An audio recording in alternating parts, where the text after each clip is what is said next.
If we stand together, we'll never fall. We can make a difference. Well, hi there, and welcome back to another episode of the All Around Growth Podcast. Today is Monday, August 29th, 2022. This is episode number 410 of a show that provides insight and tools to build the lives and homesteads of our dreams. My name is Rob Kaiser, and I am your host. And speaking of homesteads, that's exactly what we're going to talk about today. We're going to dip into the whole Farmer's Almanac. We're going to take a look at the Daily Almanac and read some seasonal homestead-oriented material. We're going to cover topics such as cooling off in the South, viburnums, fried green tomatoes, and more.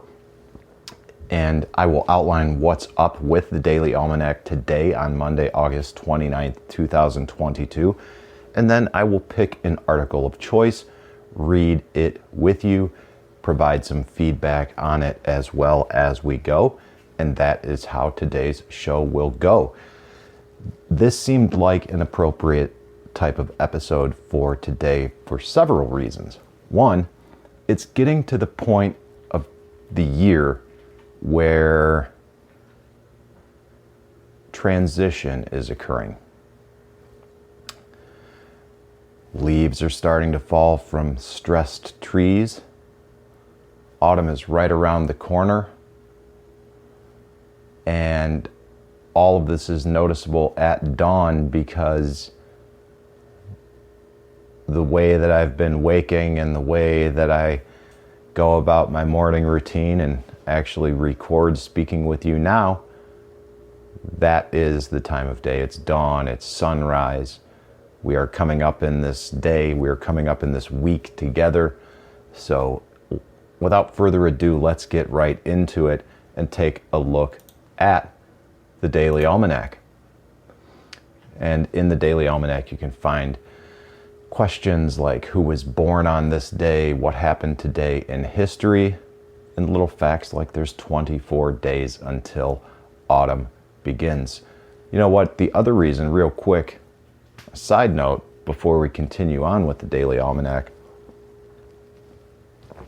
one additional reason why I wanted to get into the Almanac today was because of the upcoming transition to the show, pivot, if you will, and how the show is going to be not simply more geared toward the life and homestead of our dreams. That's kind of broad and vague, but I'm going to try to nail down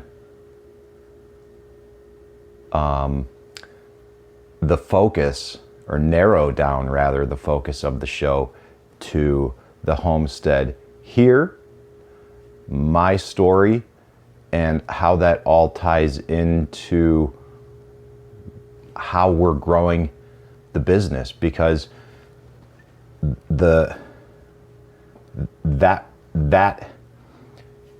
it doesn't necessarily need to be my focus, but I've chosen to make that my focus so that I can experience the level of success that I wish to experience with this endeavor, with my family, with Cody, with everybody that's participating in everything here, including the people that Cody works with.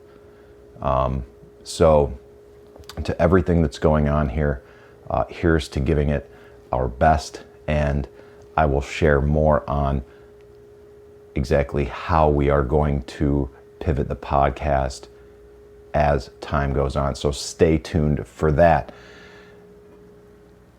Back to the Daily Almanac.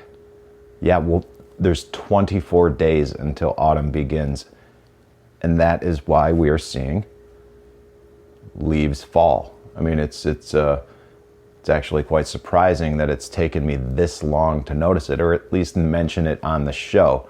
I noticed it a few weeks ago. We've been talking about it with family and everything here during August, trees start to yellow, but it's honestly been kind of wet. I'm interested in Cody's take, because I'm a little bit detached now that I am not working my day job and I am not as engaged in the seasons as I used to be. Working in the kitchen with Dad has got me a little insulated. And while we are at the farmer's market and, experience the weather on a daily basis, it's I don't know, it's different. My focus has been elsewhere. So, what's your take on the seasons this year? Let us know in the comments, in the Telegram group, in Facebook, wherever whatever platforms the communities exist on. They are on everything. We are also on Float. And let us know how you think of the season. Has it been wet? Has it been dry? I mean, I'm in Northeast Ohio, so I guess it all depends on where you're at. But anyways, all that aside, there's 24 days until autumn begins. And there's questions of the day, puzzles of the day, and fun little poetic briefs such as this. Bright, bright, restless, bright, through the sunburnt meads wavers the butterfly. Ever across its path of pilot invisible leads, a sylphid fleet of the thistle's light and feathery seeds, and August passeth by. That's a poem by Edith Matilda Thomas, who lived from 1854 to 1925. And like I said, there are articles in here. Article like Cooling Off in the South. And only one more day until the Almanac debut day, where they reveal the full weather map. And today they add Texas, Oklahoma, and the Deep South, both colder than typical. And you can see 16 regional forecasts in the article in today's Daily Almanac. Now, the link in the show notes takes you to the Daily Almanac, and I'm not sure how to get around this, but when you click on the link in the show notes to the Daily Almanac, whatever the date that you're listening to the show is, the link in the show notes will take you to that date. I don't know how to provide a link to the date of the recording, but for those of you who are into the Daily Almanac, who read the Daily Almanac, maybe you guys can let me know. Now, it's worth pointing out that there's no program, there's no affiliate program for the Old Farmer's Almanac. I looked into it because I'd love to get into a piece of the action if I can help sell these things, because I'm so into it, but there isn't. So I just share this because I think it's cool, and I think it's a great way to tie in what's going on out there with people who think like us, to provide new ideas and just kind of provide fodder for conversation, and ultimately some ideas that we can take action on and implement in our own lives as we, build the lives and homesteads of our dreams. There's also articles today on viburnums. Viburnum shrubs come in many forms, so there's bound to be one that fits your garden. Here's how to plant, grow, and care for viburnum shrubs at home. All right. There is an article on how to ripen green tomatoes. And if your tomatoes have stopped ripening, it's time to take action. We'll show you how to ripen your green tomatoes both on and off the vine, and also when it's your cue to remove those tomatoes from the vine. There's a video on that linked to in the show notes. I presume that you could probably find these articles by searching for their titles. For example, Cooling Off in the South, Old Farmer's Almanac, right? So there's a little suggestion for you. And depending on how you search, I would just recommend using pre-search. my search engine of choice. I will link to pre-search in the show notes. So for example, if you down the road are listening to this in the future, hello future person, you can simply search for Southern Fried Green Tomatoes, Old Farmer's Almanac in your search engine of choice. For example, pre-search, which is linked to in the show notes, and you will likely find this article. Otherwise, if you're listening to this today, August 29th, 2022, then by all means check out the show notes for the Daily Almanac, and you will find this article on Southern Fried Green Tomatoes. Got green tomatoes?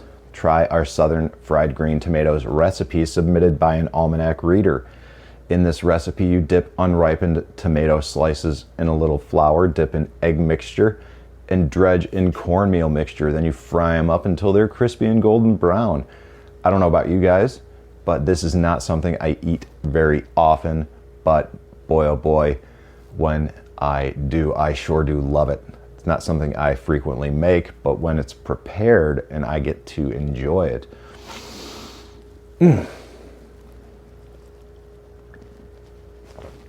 Now we're talking. And there's also an article on making a beautiful bouquet of flowers. Here's a foolproof approach to making a flower bouquet. Whether you grow your own flowers or are selecting flowers at a local market, well, that's the sentence there. I misread it. Also, see which flowers are best for long-lasting bouquets.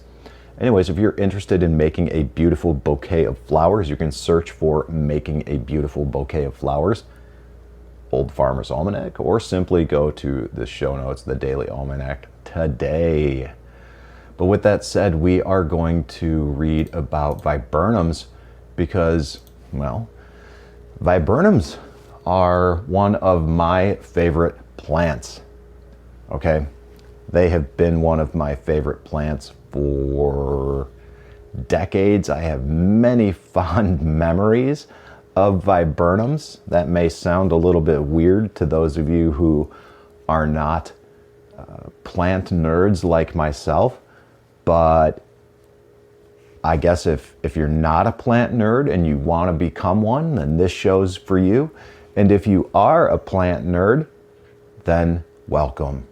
You're in the right place. So here we go. We're going to talk about viburnums. The botanical name of viburnum is, well, viburnum. That is the genus. There's multiple species. And viburnums are a diverse plant that can grow in full sun, part sun, shade, depending on what species we're talking about here. There's a wide variety of species of plants that can range in growing in USDA hardiness zones anywhere from 3 to 8.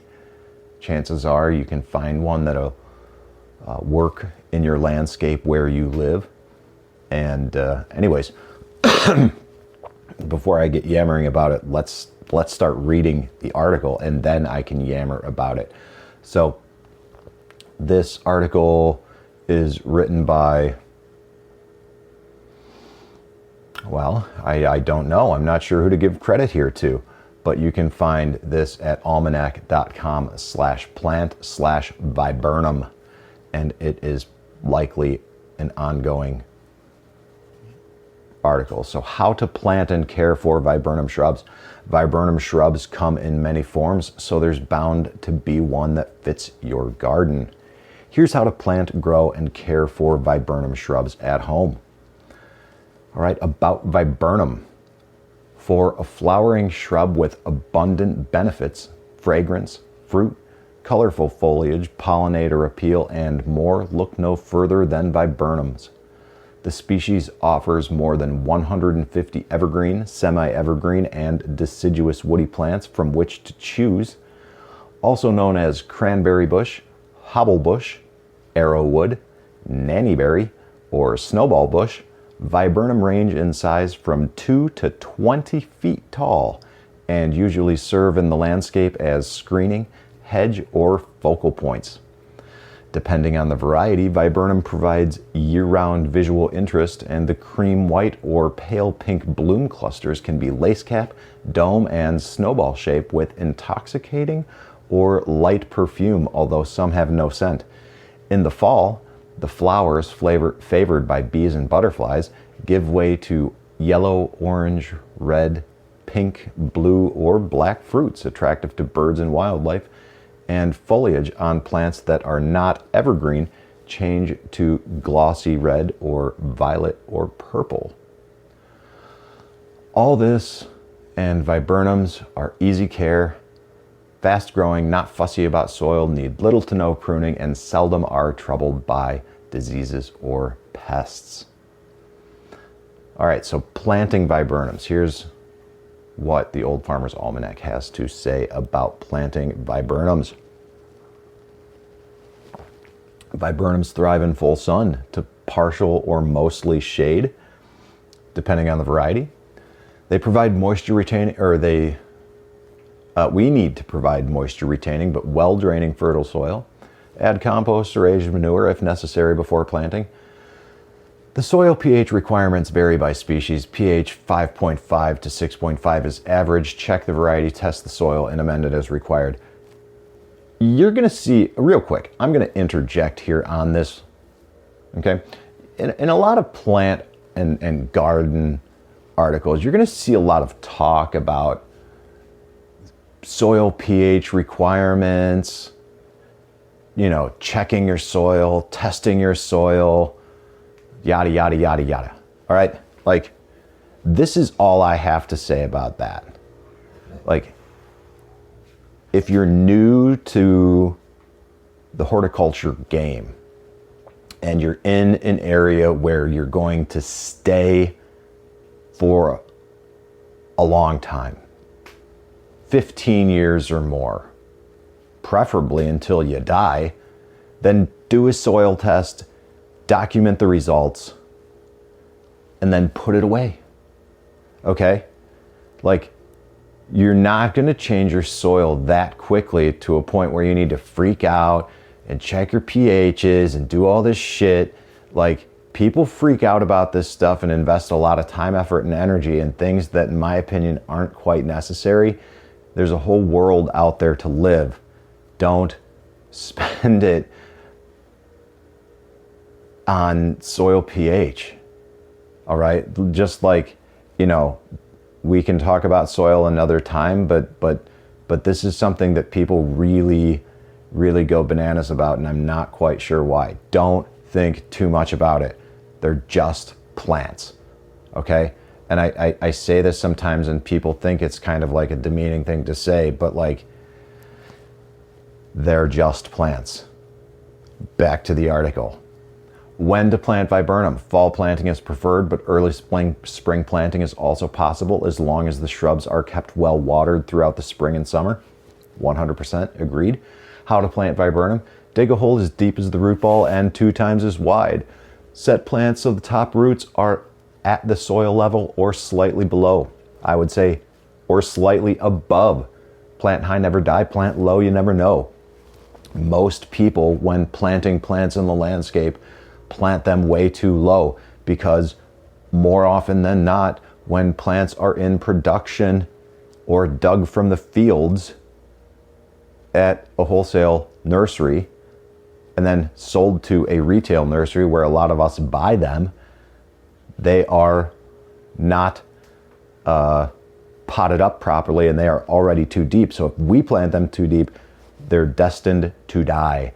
Plant high, never die. Plant low, you never know. And in container plants, always scrape off the top inch or 2 for soil. Same thing with bulb and burlap trees. A lot of times they're stuck in the ground to grow out too deeply, and we need to look for the root flare of the plant, where the stem of the plants go into the ground and it flares out into the root. That is where we want our soil level to be. Go look at trees in the landscape, in parks or cemeteries. You will see that root flare. That's what I'm talking about. That is how you want to gauge the depth of your planting. Back to the article. half fill the hole with soil and then water it to settle the soil. Fill with remaining soil. On the soil surface, form a rim of soil around the outer edge of the hole. Water inside the ring. Space plants, I'm not even going to talk about that. Space plants depending on the size, variety, and your objectives. Okay? Growing, water with the soaking once per week if rainfall is less than 1 inch. Once established, mulch with 4 to 6 inches of pine straw or 2 to 3 inches of bark mulch. Fertilizer is seldom applied. In spring, apply a few shovelfuls of compost or aged manure. In autumn, feed the roots by mixing whole fish meal with some compost. In early spring, prune selectively to maintain height and spread. And if an overgrown shrub requires a hard pruning or shearing, do it in early spring or after the bloom period.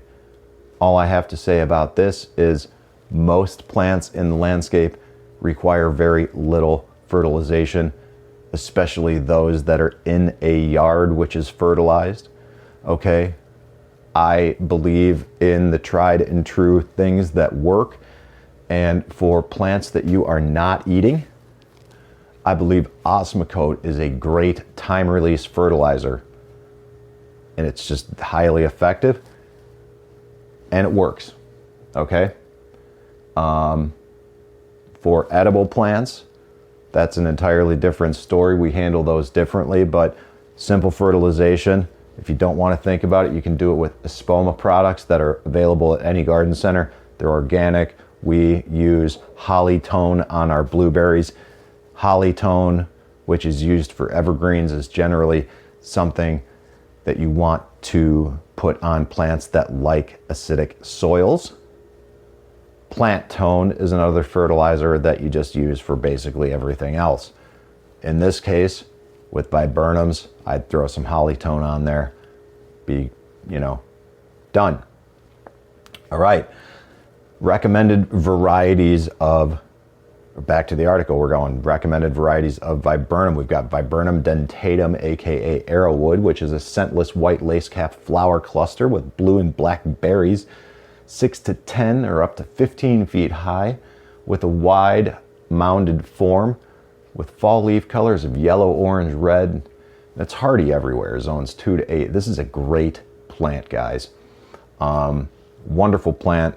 It's called arrowwood because I believe arrows back in the day used to be made from the branches of this particular species of viburnum.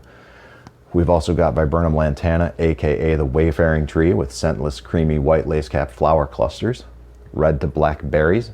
This grows 10 to 15 feet high and wide, with green leaves that turn purplish red in fall, and it's hardy in zones 3 to 7.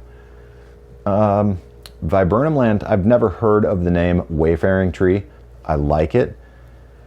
Viburnum lantana is one that is not as readily available in the landscape, at least in Northeast Ohio, as dentatums.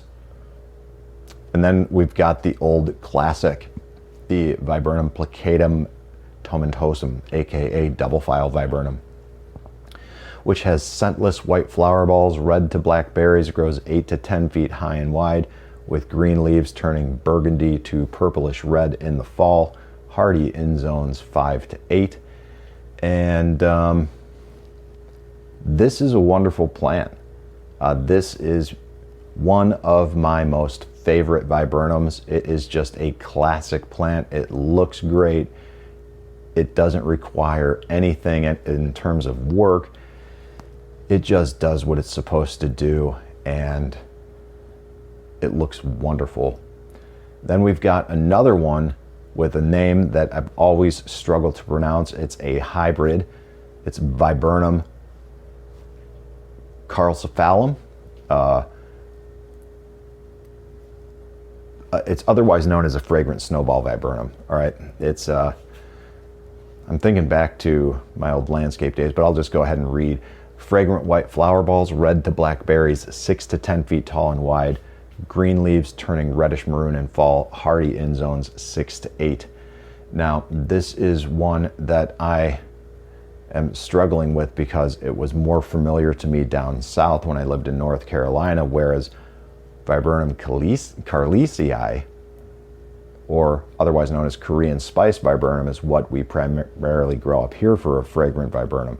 It has pink to white, little, balls of little pink to white flowers, turning into blue to black berries, anywhere from 5 to 8 feet tall and wide, with green leaves turning red to burgundy in the fall. And that is a fantastic and fragrant plant. If you want something that smells absolutely wonderful, that, as far as I'm concerned, smells better than a lilac, this is it. The Korean spice viburnum, Viburnum carlesii. Fantastic. Absolutely fantastic.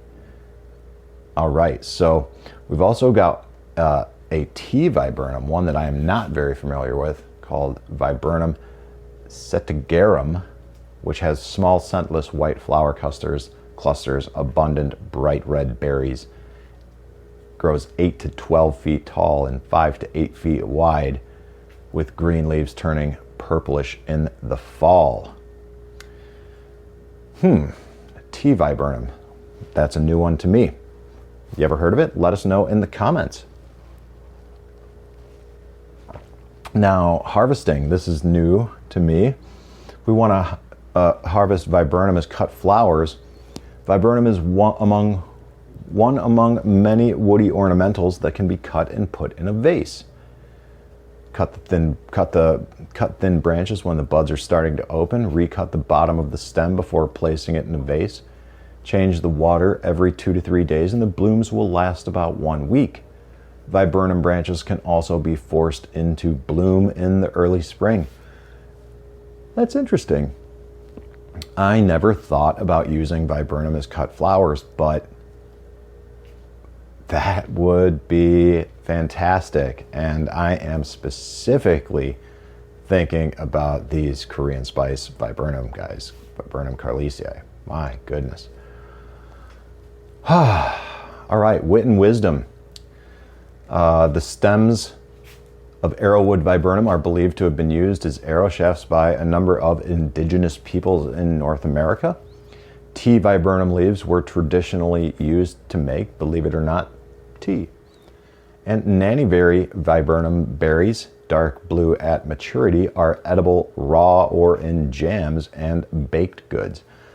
I believe that there is another species of viburnum that are edible, that have edible berries. And I'm scrolling back through this and I'm not seeing it. Now, we have some,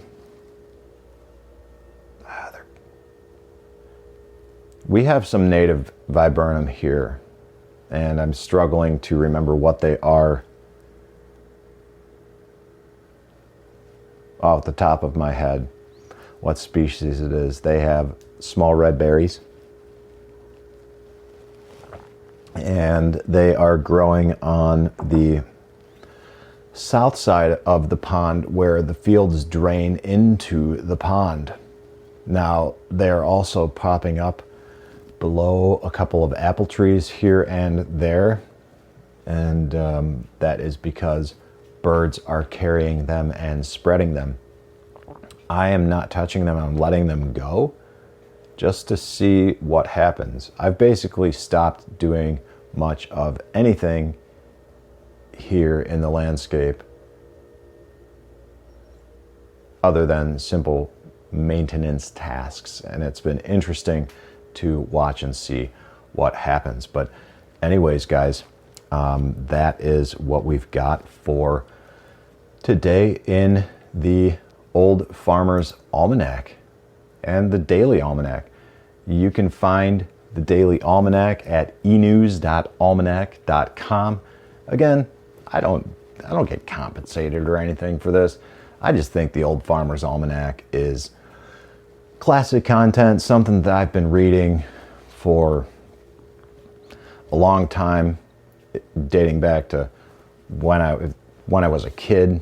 I remember seeing it in stores, in my grandparents' house. It was just something that was always around. Someone had it everywhere, and it's very familiar. So hopefully, guys, you enjoyed today's show about cooling off in the south, viburnum and fried green tomatoes with a focus on viburnums. But again, if you want to find any information about the 16 regional forecasts and the Almanac debut day, the whole 2022-2023 winter forecast reveal, then check out the Old Farmer's Almanac at almanac.com. And there were also articles about viburnums, ripening green tomatoes, along with recipes on southern fried green tomatoes and making a beautiful bouquet of flowers. So guys, have a great Monday. I hope you have a great week, and I look forward to catching you in tomorrow's show. This is Rob Kaiser, and thank you. What can I do? The needs are many and answers a few. People turn away and I wonder why. If I can help somebody, then I want to try.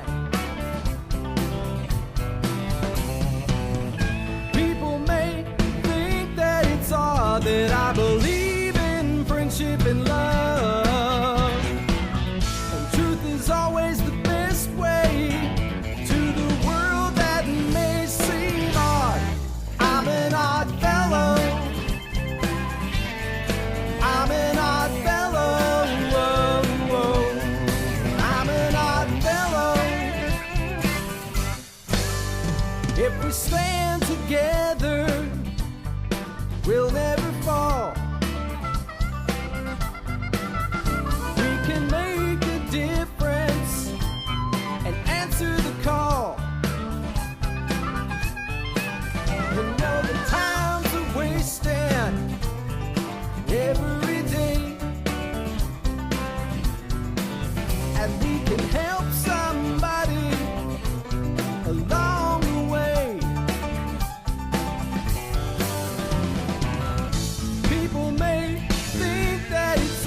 That I believe in friendship and love. Truth is always the best way to the world that may seem odd. I'm an odd fellow. You're an odd